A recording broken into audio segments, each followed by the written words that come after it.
Hello future CS, मैं हूं the legal अध्यापक और ध्यान से सुन लीजिए, ये कोई नॉर्मल एक्सप्लेनेशन वीडियो बिल्कुल नहीं है। ये एक full speed one shot revision session है जिसका एक ही ऑब्जेक्टिव है, कम टाइम में मैक्सिमम सिलेबस रिवाइज करवाना। इसलिए एक छोटी सी सीरियस रिक्वेस्ट है, अपनी बुक जरूर साथ रखिए। इस वीडियो में जो भी स्लाइड्स, इमेजेस और इंपॉर्टेंट पॉइंट्स दिखेंगे उन्हें बुक के साथ पैरेलल फॉलो करते चलिए ताकि आपकी रिवीजन हो 100% इफेक्टिव।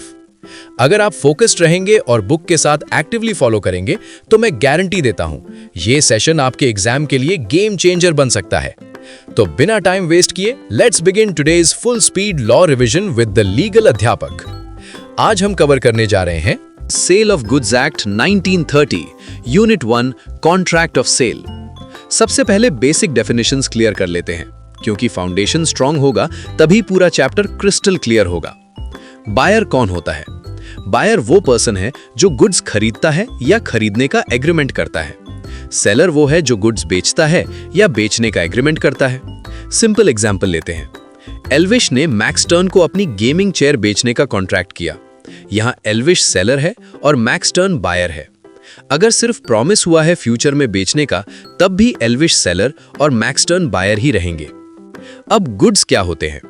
गुड्स का मतलब है हर तरह की movable property except actionable claims और मनी। मूवेबल प्रॉपर्टी मतलब जो चीज हिला सकते हैं, जैसे car, mobile, laptop, furniture. Example लो, पारस अपना DSLR कैमरा सलमान को बेचता है। कैमरा गुड्स है क्योंकि वो मूवेबल प्रॉपर्टी है। लेकिन अगर पारस सलमान को 50,000 रुपए कैश देता है, मनी खुद गुड्स नहीं है।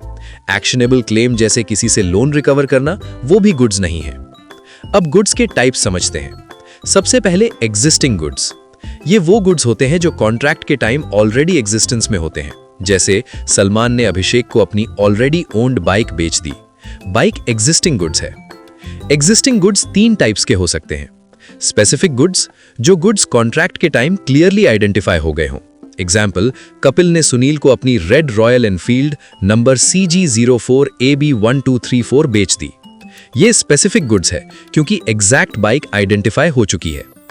असर्टेन गुड्स, शुरू में अनअसर्टेन थे, बाद में आइडेंटिफाई किए गए। जैसे कृष्णा के गोडाउन में 100 बैग्स राइस है और गोविंदा ने बोला मुझे 10 बैग्स चाहिए। जब कृष्णा उन 10 बैग्स को अलग करके मार्क कर देता है गोविंदा के नाम से, तब वो असर्टेन गुड्स बन जाते हैं। अनअसर्टेन गुड्स, जो अभी तक आइडेंटिफाई नहीं हुए। जैसे दीपक ने पुनीत को बोला कि मैं तुम्हें अपने स्टॉक में से 5 लैपटॉप्स दूंगा, लेकिन कौन से 5 लैपटॉप्स ये डिसाइड नहीं हुआ, तो ये अनअसर्टेन गुड्स हैं। अब आते हैं फ्यूचर गुड्स पर। फ्यूचर गुड्स वो होते हैं जो कॉन्ट्रैक्ट के टाइम एग्जिस्ट नहीं करते, फ्यूचर में मैन्युफैक्चर या प्रोड्यूस होंगे। जैसे मुनव्वर ने आयशा से कॉन्ट्रैक्ट किया कि मैं तुम्हें नेक्स्ट मंथ नया कस्टम PC असेंबल करके दूंगा। अभी PC बना ही नहीं, तो ये फ्यूचर गुड्स है। कंटिंजेंट गुड्स भी समझ लो। ये फ्यूचर गुड्स का ही टाइप है जिसमें सेलर का गुड्स मिलना किसी अनसर्टेन इवेंट पर डिपेंड करता है। जैसे रणवीर ने समय से कहा कि अगर मुझे दुबई से लिमिटेड एडिशन शूज मिल गए तो मैं तुम्हें बेच दूंगा। यहाँ शूज मिलना अनसर्टेन इवेंट है, तो ये कंटिंजेंट गुड्स है। अब डिलीवरी समझते हैं, क्योंकि ओनरशिप और पोजेशन का कॉन्सेप्ट यहाँ से क्लियर होता है।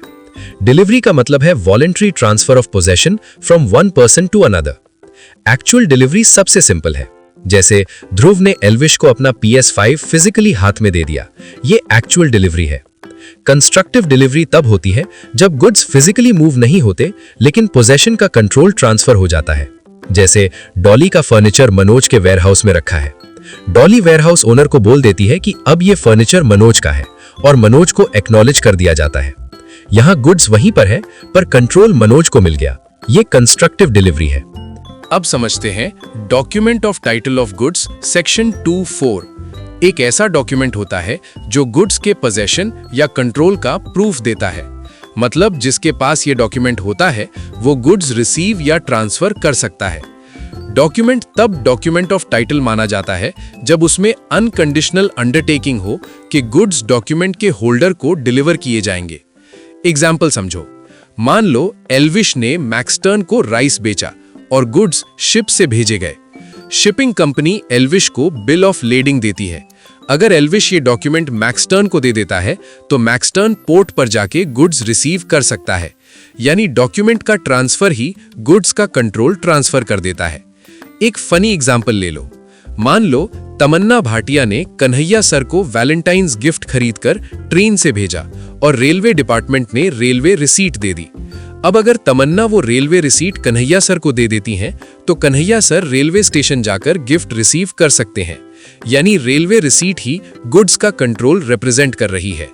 इसमें इंपॉर्टेंट डॉक्यूमेंट्स आते हैं जैसे bill of lading, dock warrant, warehouse keepers certificate, railway receipt, multi modal transport document, delivery order etcetera.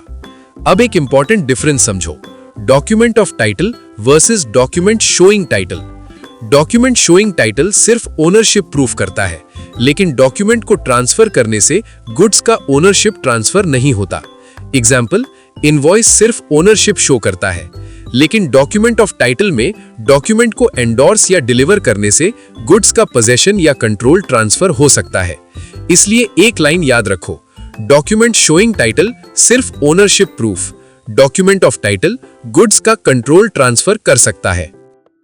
Symbolic delivery तब होती है जब डॉक्यूमेंट ऑफ टाइटल ट्रांसफर होता है, जैसे KRK ने राजू को गुड्स शिप किए और बिल ऑफ लेडिंग दे दिया। बिल ऑफ लेडिंग देना सिंबॉलिक डिलीवरी है, क्योंकि डॉक्यूमेंट ही गुड्स का टाइटल रिप्रेजेंट करता है। चलो क्लास, अब mercantile agent, property, insolvent, price और क्वालिटी ऑफ गुड्स को शॉर्ट और फ्लो में समझते हैं। सबसे पहले mercantile agent, section 2 subsection 9। Mercantile agent वो एजेंट होता है जो ऑर्डिनरी कोर्स ऑफ बिजनेस में गुड्स को सेल करने, बाय करने, कंसाइनमेंट पर भेजने या गुड्स की सिक्योरिटी पर लोन लेने का अथॉरिटी रखता है। सिंपल एग्जांपल लो, मान लो एल्विश के पास कुछ मोबाइल फोन्स हैं और वो कपिल को बोलता है कि उन्हें मार्केट में बेच दो। कपिल एक ब्रोकर है और रेगुलरली ऐसे काम करता है, तो कपिल मर्केंटाइल एजेंट माना जाएगा। ऑक्शनियर या ब्रोकर भी मर्केंटाइल एजेंट्स होते हैं। अब आते हैं प्रॉपर्टी, सेक्शन 2 सबसेक्शन 11 पर। यहां प्रॉपर्टी का मतलब ओनरशिप होता है। सेल ऑफ गुड्स में मेन चीज ये होती है कि ओनरशिप सेलर से बायर को ट्रांसफर हो। एक इंपॉर्टेंट बात समझो, प्रॉपर्टी दो टाइप की हो सकती है, general property full ownership, special property limited right. कभी कभी दोनों अलग लोगों के पास हो सकती हैं। एग्जाम्पल से समझो, मान लो सलमान के पास एक बाइक है और वो उस बाइक को अभिषेक के पास लोन के बदले प्लेज कर देता है। अब सलमान स्टिल ओनर है, यानी जनरल प्रॉपर्टी सलमान के पास है, लेकिन अभिषेक के पास स्पेशल प्रॉपर्टी है, क्योंकि उसके पास बाइक को रोकने का राइट है जब तक लोन रीपे ना हो। अब इंसॉल्वेंट, सेक्शन 2 सबसेक्शन 8 समझो। अगर कोई पर्सन अपने डेट्स नॉर्मल बिजनेस कोर्स में पे करना बंद कर देता है या ड्यू होने पर पे नहीं कर पाता, तो उसे इंसॉल्वेंट कहते हैं।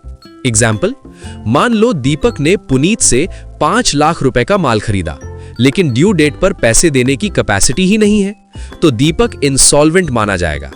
अब प्राइस, सेक्शन 2 सबसेक्शन 10।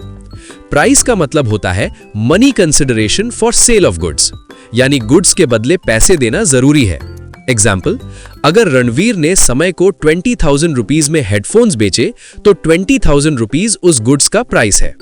और लास्ट है quality of goods, section 2 subsection 12। Quality का मतलब गुड्स की स्टेट या कंडीशन होती है। एग्जाम्पल, मान लो डॉली ने मनोज को बोला कि ये लैपटॉप बिल्कुल न्यू कंडीशन में है, तो यहां लैपटॉप की क्वालिटी यानी कंडीशन की बात हो रही है। अब एक इंपॉर्टेंट कॉन्सेप्ट है सेल और एग्रीमेंट टू सेल का डिफरेंस। सेल में property in goods immediately transfer हो जाती है, जैसे KRK ने मीका को अपनी कार बेची और तुरंत ओनरशिप ट्रांसफर कर दी, ये सेल है। एग्रीमेंट टू सेल में ट्रांसफर फ्यूचर में होगा या किसी कंडीशन के फुलफिल होने पर होगा, जैसे राखी ने मीका से कहा कि जब तुम पूरा पेमेंट कर दोगे तब मैं कार ट्रांसफर करूंगी। तब तक सिर्फ एग्रीमेंट टू सेल है। एग्रीमेंट टू सेल कब सेल बन जाता है? जब कंडीशन फुलफिल हो जाती है या टाइम लैप्स हो जाता है। जैसे सलमान ने ऐश्वर्या से बोला कि 1 अप्रैल को मैं तुम्हें फ्लैट बेचूंगा और 1 अप्रैल आ गया, तो agreement to sell automatically sale बन जाएगा। अब कॉन्ट्रैक्ट ऑफ सेल के एसेंशियल एलिमेंट्स समझ लो। मिनिमम 2 पार्टीज होनी चाहिए, बायर और सेलर। गुड्स मूवेबल प्रॉपर्टी होनी चाहिए। प्राइस मनी में होना चाहिए, काइंड में नहीं। जैसे एल्विश अपनी बाइक मैक्सटर्न को दे और मैक्सटर्न अपनी बाइक दे दे, तो ये एक्सचेंज है, सेल नहीं। सेल तब होगा जब प्राइस मनी में हो, चाहे पूरा कैश हो या पार्टली क्रेडिट। ओनरशिप ट्रांसफर होना जरूरी है, सिर्फ पोजेशन देना इनफ नहीं है। जैसे कपिल ने सुनील को कार रेंट पर दी, ओनरशिप ट्रांसफर नहीं हुई, तो ये सेल नहीं है। कॉन्ट्रैक्ट एब्सोल्यूट भी हो सकता है और कंडीशनल भी। जैसे पारस ने सलमान को बोला कि अगर तुम सीए फाउंडेशन क्लियर कर लोगे तो मैं तुम्हें लैपटॉप बेचूंगा। ये कंडीशनल कॉन्ट्रैक्ट है। और सबसे इंपॉर्टेंट, वैलिड कॉन्ट्रैक्ट के सारे एलिमेंट्स होने चाहिए, free consent, lawful object, competent parties etcetera, वरना सेल का कॉन्ट्रैक्ट भी वैलिड नहीं होगा। चलो फ्यूचर सीएज, अब हम डिटेल में समझते हैं sale versus agreement to sell, फिर सेल वर्सेस हायर परचेज और फिर सेल वर्सेस बेलमेंट। सबसे पहले सेल और अग्रीमेंट टू सेल का कोर डिफरेंस समझो। सेल में ओनरशिप तुरंत ट्रांसफर हो जाती है, अग्रीमेंट टू सेल में ओनरशिप फ्यूचर में या किसी कंडीशन के फुलफिल होने पर ट्रांसफर होगी। एग्जाम्पल लो, एल्विश ने मैक्सटर्न 2 अपनी आईफोन 15 आज ही बेच दी और ओनरशिप तुरंत ट्रांसफर हो गई, ये सेल है। लेकिन अगर एल्विश बोलता है कि जब तुम पूरा 80,000 दे दोगे तब ओनरशिप ट्रांसफर होगी, तब तक सिर्फ अग्रीमेंट टू सेल है। नेचर ऑफ कॉन्ट्रैक्ट में भी डिफरेंस है। सेल एक एग्जीक्यूटेड कॉन्ट्रैक्ट है क्योंकि ट्रांसफर हो चुका है। Agreement to sell executory contract है क्योंकि फ्यूचर में एग्जीक्यूट होगा। जैसे पारस ने सलमान को कार बेच दी और ओनरशिप तुरंत ट्रांसफर हो गई, एग्जीक्यूटेड हो गया। लेकिन अगर सलमान को कार नेक्स्ट मंथ मिलेगी, अभी सिर्फ प्रॉमिस है, तो एग्जीक्यूटरी है। रेमेडीज में बहुत इंपॉर्टेंट डिफरेंस है। सेल में अगर बायर प्राइस नहीं देता तो सेलर प्राइस रिकवर कर सकता है क्योंकि ओनरशिप बायर को जा चुकी है। एग्जाम्पल, कपिल ने सुनील को बाइक बेच दी, ओनरशिप ट्रांसफर हो गई, पर सुनील ने पेमेंट नहीं की तो कपिल डायरेक्टली प्राइस के लिए सू करेगा। अग्रीमेंट टू सेल में अगर बायर रिफ्यूज करे तो सेलर सिर्फ डैमेजेस क्लेम करेगा, प्राइस नहीं, क्योंकि ओनरशिप अभी ट्रांसफर ही नहीं हुई। जैसे कृष्णा ने गोविंदा को फ्यूचर डिलीवरी का प्रॉमिस किया था, गोविंदा रिफ्यूज कर देता है तो कृष्णा सिर्फ डैमेजेस क्लेम करेगा। रिस्क का कॉन्सेप्ट भी याद रखो। सेल में रिस्क बायर का होता है क्योंकि ओनरशिप उसकी हो चुकी है। जैसे दीपक ने पुनीत को एसी बेच दिया और ओनरशिप ट्रांसफर हो गई, डिलीवरी से पहले एसी वेयरहाउस में जल गया तो लॉस पुनीत का होगा। अग्रीमेंट टू सेल में रिस्क सेलर का होता है क्योंकि ओनरशिप उसके पास है। नेचर ऑफ राइट्स भी अलग है। सेल में राइट इन रेम क्रिएट होता है, मतलब बायर का राइट वर्ल्ड के अगेंस्ट है। अग्रीमेंट टू सेल में राइट इन पर्सनम होता है, सिर्फ पर्टिकुलर पर्सन के अगेंस्ट। और रीसेल का डिफरेंस भी याद रखो। सेल में सेलर रीसेल नहीं कर सकता क्योंकि ओनरशिप चली गई। अग्रीमेंट टू सेल में सेलर रीसेल कर सकता है क्योंकि ओनरशिप उसके पास ही है। अब चलो सेल वर्सेस हायर परचेज समझते हैं। हायर परचेज में गुड्स हायर पर दिए जाते हैं और हायरर को ऑप्शन होता है कि लास्ट इंस्टॉलमेंट पे करके ओनर बन जाए। यहां ओनरशिप लास्ट इंस्टॉलमेंट के बाद ट्रांसफर होती है। एग्जाम्पल लो, मुनव्वर ने आयशा को एक बाइक हायर परचेज पर दी। आयशा मंथली इंस्टॉलमेंट्स दे रही है। जब तक लास्ट इंस्टॉलमेंट नहीं देगी वो सिर्फ हायरर है, ओनर नहीं। लेकिन अगर ध्रुव ने एल्विश को बाइक बेच दी और ओनरशिप तुरंत ट्रांसफर हो गई, वो सेल है। हायर परचेज में हायरर चाहे तो बीच में कॉन्ट्रैक्ट टर्मिनेट कर सकता है और गुड्स वापस कर सकता है। जैसे डॉली ने मनोज से फ्रिज हायर परचेज पर लिया, 5 इंस्टॉलमेंट्स देकर मना कर दिया और फ्रिज वापस कर दिया, अलाउड है। लेकिन सेल में बायर कॉन्ट्रैक्ट टर्मिनेट नहीं कर सकता, उसे प्राइस देना ही पड़ेगा। रिस्क का भी डिफरेंस है। सेल में रिस्क बायर का होता है, हायर परचेज में जब तक ओनरशिप ट्रांसफर नहीं हुई, रिस्क ओनर का होता है। टाइटल ट्रांसफर का डिफरेंस भी इंपॉर्टेंट है। सेल में बायर गुड टाइटल पास कर सकता है बोनाफाइड परचेजर को। जैसे केआरके ने राजू से कार खरीदी और फिर राजू ने उस कार को मिक्का को बेच दिया, मिक्का को वैलिड टाइटल मिल सकता है। लेकिन हायर परचेज में हायरर ओनर नहीं है तो वो वैलिड टाइटल पास नहीं कर सकता। अब सेल वर्सेस बेलमेंट समझते हैं। बेलमेंट में सिर्फ पोजेशन ट्रांसफर होता है, ओनरशिप नहीं। सेल में ओनरशिप ट्रांसफर होती है। एग्जाम्पल लो, राखी ने मिक्का को अपनी गोल्ड चेन रिपेयर के लिए दी। यहां सिर्फ पोजेशन ट्रांसफर हुआ, ओनरशिप राखी के पास ही है, ये बेलमेंट है। लेकिन अगर राखी ने मिक्का को चेन बेच दी, ओनरशिप ट्रांसफर हो गई, ये सेल है। बेलमेंट में गुड्स रिटर्न करने पड़ते हैं। जैसे सलमान ने ऐश्वर्या को अपनी कार सर्विस के लिए दी, सर्विस के बाद कार वापस मिलेगी। सेल में रिटर्न का कॉन्सेप्ट नहीं होता, बायर परमानेंट ओनर बन जाता है। कंसिडरेशन में भी डिफरेंस है। सेल में प्राइस मनी में होता है, बेलमेंट ग्रेट्यूटस भी हो सकता है, मतलब बिना पैसों के भी हो सकता है। जैसे कपिल ने सुनील को फ्री में अपनी बुक पढ़ने के लिए दे दी, ये ग्रेट्यूटस बेलमेंट है। चलो क्लास, अब हम लॉजिकली समझते हैं sale versus contract for work and labour, फिर कॉन्ट्रैक्ट ऑफ सेल कैसे बनता है, फिर गुड्स पेरिशिंग और लास्ट में असर्टेनमेंट ऑफ प्राइस और थर्ड पार्टी वैल्यूएशन, सब स्मूथ फ्लो में एग्जांपल्स के साथ। सबसे पहले एक बेसिक डाउट क्लियर करो, हर पैसा लेने देने वाली डील सेल नहीं होती। अगर मैं सिर्फ अपना लेबर दे रहा हूं और कोई स्पेसिफिक गुड सेल नहीं कर रहा तो वो सेल नहीं, वो contract for work and labour है। एग्जाम्पल समझो, एल्विश ने मैक्सटर्न से कहा कि मेरे लिए एक कस्टम पेंटिंग बना दो। मैक्सटर्न ने कैनवस और कलर्स खुद यूज किए और एक पेंटिंग बना कर दी। यहां मेन इंटेंशन पेंटिंग बनाना था, यानी स्किल और लेबर। ये contract for work and labour है। लेकिन अगर मैक्सटर्न ने ऑलरेडी रेडीमेड पेंटिंग रखी थी और एल्विश ने वो खरीद ली, ये सेल ऑफ गुड्स है। यहां मेन फोकस गुड्स के ट्रांसफर पर है। पारस ने सलमान को अपनी कार रीपेंट करने को बोला। सलमान ने सिर्फ पेंट की सर्विस दी, ये वर्क एंड लेबर है। लेकिन अगर सलमान ने पारस को एक रेडीमेड अलॉय व्हील बेच दिया, ये सेल है। अब आते हैं कॉन्ट्रैक्ट ऑफ सेल कैसे बनता है। बहुत सिंपल है, offer plus acceptance for price. एक पार्टी बोलेगी मैं बेचूंगा, दूसरी बोलेगी मैं खरीदूंगा, प्राइस फिक्स होगा, कॉन्ट्रैक्ट बन गया। कपिल बोलता है सुनील को, मैं तुम्हें अपना लैपटॉप 50,000 रुपए में बेचूंगा। सुनील बोलता है ठीक है, कॉन्ट्रैक्ट हो गया। अब डिलीवरी और पेमेंट कैसे हो सकते हैं? 3-4 सिचुएशंस हो सकती हैं। 1. Immediate delivery plus immediate payment. Krishna ने गोविंदा को कैश दिया और गोविंदा ने तुरंत फोन दे दिया, simple sale. 2. Immediate delivery, payment बाद में। दीपक ने पुनीत को फ्रिज दे दिया और बोला 1 महीने बाद पैसे दे देना, वैलिड सेल है। 3. पेमेंट इमीडिएट, डिलीवरी फ्यूचर में। मुनव्वर ने आयशा से 10,000 रुपए एडवांस लिए और बोला 10 दिन बाद टीवी डिलीवर करूंगा, वैलिड कॉन्ट्रैक्ट। 4. डिलीवरी और पेमेंट इंस्टॉलमेंट्स में। रणवीर ने समय को मशीन बेची, बोला 5 इंस्टॉलमेंट्स में पेमेंट और 3 पार्ट्स में डिलीवरी होगी, यह भी वैलिड सेल है। अब एक इंपॉर्टेंट कॉन्सेप्ट, गुड्स पेरिशिंग। पहला केस, goods perish before making contract. अगर स्पेसिफिक गुड्स ऑलरेडी डिस्ट्रॉय हो चुके हैं और दोनों को पता नहीं था, कॉन्ट्रैक्ट वॉइड हो जाता है। एग्जाम्पल, ध्रुव ने एल्विश को अपनी विंटेज बाइक बेचने का कॉन्ट्रैक्ट किया। कॉन्ट्रैक्ट के टाइम दोनों को नहीं पता था कि बाइक पिछले दिन एक्सीडेंट में टोटल लॉस हो चुकी थी।